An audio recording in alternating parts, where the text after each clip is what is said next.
Бүгүнкү күндө ушу вакцинация, прививка тууралуу абдан кээ бир учурларда кайчы пикирлер көп да.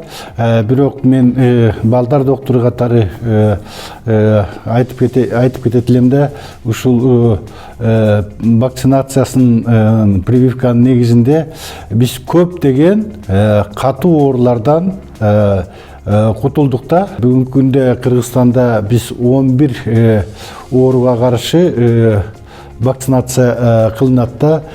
Бул баягы туберкулезге каршы, гепатит Б, коклюш, дифтерияга каршы, полиомиелит, гемофильный инфекция, пневмококковый инфекция, жана кызамыкка каршы, эндемический паротитке каршы,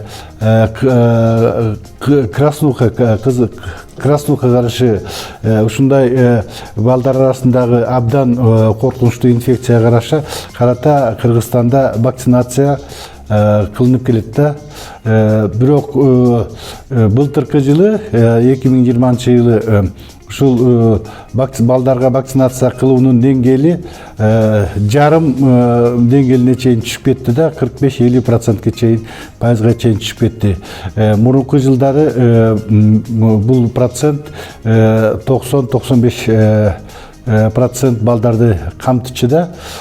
Бул бизге абдан чоң коркунучту туудурат. Былтыркы жылы түшүп кеткен себептерин өзүңүздөр билесиздер.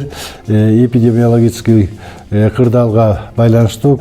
Ошон үчүн биз балдар докторлору ар дайым ушу вакцинациядан качпагыла, вакцинациянын пайдасы бар, вакцинация өтө балдардын ден соолугун сактоого керектүү деп айтып келебиз да. Ошол учурда ар дайым биз вакцинация кылардын астында негизги баягы нерселер бул ушу вакциналардын баягы орду, анын вакцинациядан кийинки кандай кабылдап кетиши мүмкүн дегендердин баардыгын эне атасына түшүндүрүп беребиз.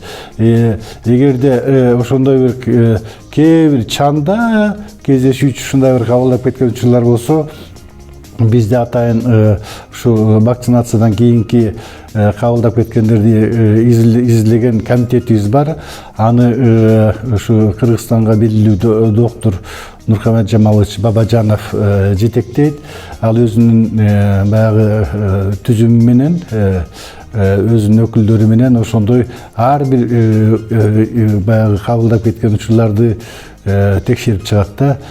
Бүгүнкү күндө мына бүткүл дүйнөлүк саламаттык уюму ошол эле вакцина чыгарып аткандар 18 жашка чейинки балдарга вакцинация кылуу тууралуу чечим чыгарып элек. Аларга балдарга вакцинация коронавируска кылынбайт да.